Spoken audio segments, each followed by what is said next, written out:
If you're a corporate woman in your 30s or 40s and you want to lose fat, build muscle without losing your curves or spending hours in the gym, then this is the exact order you should be doing things in order to do it. When it comes to losing body fat, getting toned, the 4 phases are nutrition, weight training, cardio, and then core training. That is the exact order that they should be placed in. And I'm going to break it down to why. First one being nutrition. You cannot outwork a bad diet. I don't care how often you train, and I don't care for how long you train. The frequency, intensity of training doesn't matter if nutrition isn't into play. And I call it nutrition, not diet, because when it's a diet, you will fall off of it. Diets require restriction. I don't like restriction, and I don't feel like there's anyone else who does unless you're trying to get on stage, become a bodybuilder or bikini competitor. If that's not you, you do not need to cater that hard to nutrition, where it's so restrictive, it's so unpleasing that it's considered a diet or putting a hindrance on your life. This is why I take my clients through an undiet approach, where they're able to consume a little bit more calories, enjoy the foods that they love to eat, and still lose body fat and still build muscle. And again, we're doing all of this with less time spent in the gym, because nutrition should be fun, it should be colorful. So this is how I want you to think about your plate. This is a plate. I want you to cut the plate in half. 1/2 needs to be protein. 1/4 of the plate needs to be carbs. This can be any starchy carbs that you love. I'm talking rice, potato, sweet potato, whatever. And then the other 1/4 of the plate needs to be some form of a vegetable or fruit. This way you have a general rule of thumb of how your plate should look, and you have an idea of portion control. I'm telling you, it becomes a lot easier when you enjoy the foods that you like to eat,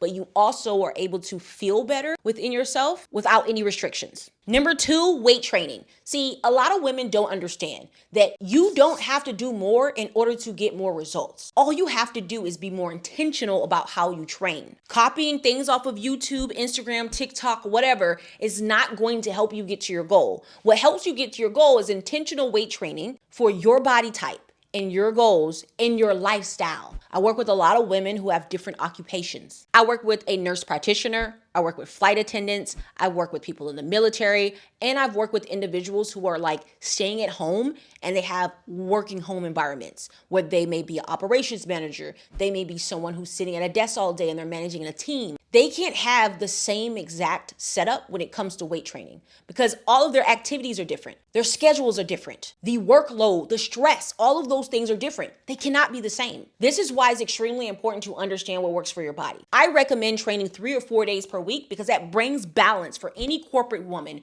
who has a high demanding career and they have children or other responsibilities outside of that work. I'm a mom of 2. I worked as a financial analyst for over 9 years.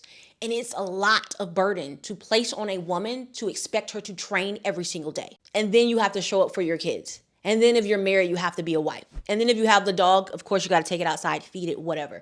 But the point is, all of those hats that we wear as women, something starts to slip if we are overload all the time. Training 3 or 4 days per week brings balance. But again, it has to be intentional training.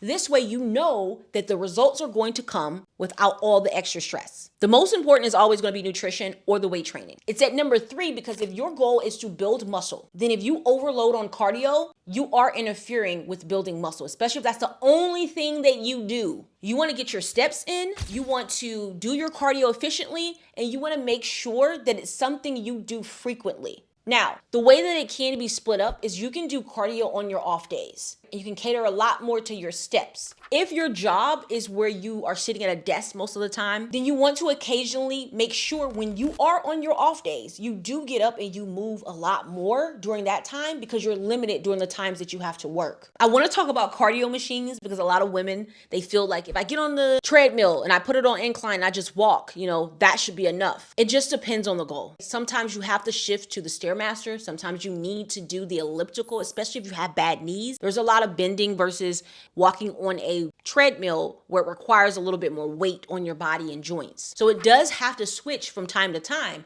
but the amount that you need to move is going to be heavy on how often you move outside of that gym, your occupation, and the energy that you need to disperse throughout the rest of the day. And number 4 is always going to be cardio training. It's important, but it's not that important. So it should never be on the top of your list, especially if you are aging. A lot of women come to me and they tell me they want a flatter stomach because we hold that in our midsection, especially if we had kids, if we stress a lot, if we eat, if we're not taking care of our gut health and menopause. So for the women who aren't having that time of the month and that still those hormone shifts are happening within your body, you're going to experience bloating, constipation, a stomach that just doesn't look very pleasing. Core training will not help you with that. It's good to have core strength so that you're able to lift heavier, move efficiently, and take care of your posture. Use core training to strengthen your core for the other two that I talked about, cardio and intentional training. And when you do core exercises, you want to make sure that you're actually engaging your core. Crunches aren't the only core exercises. You have hanging leg raises, you have starfish on the floor. And if you can't get on the floor, you can always stand while doing the crunches. You always want to twist your body. Remember that your core, it needs to contract. Now, I want to say this as well, because a lot of women, they would train their core and they would use a bunch of weights. If the objective is for your core to get wider and wider over time, sure, train with the weights when you're training your core.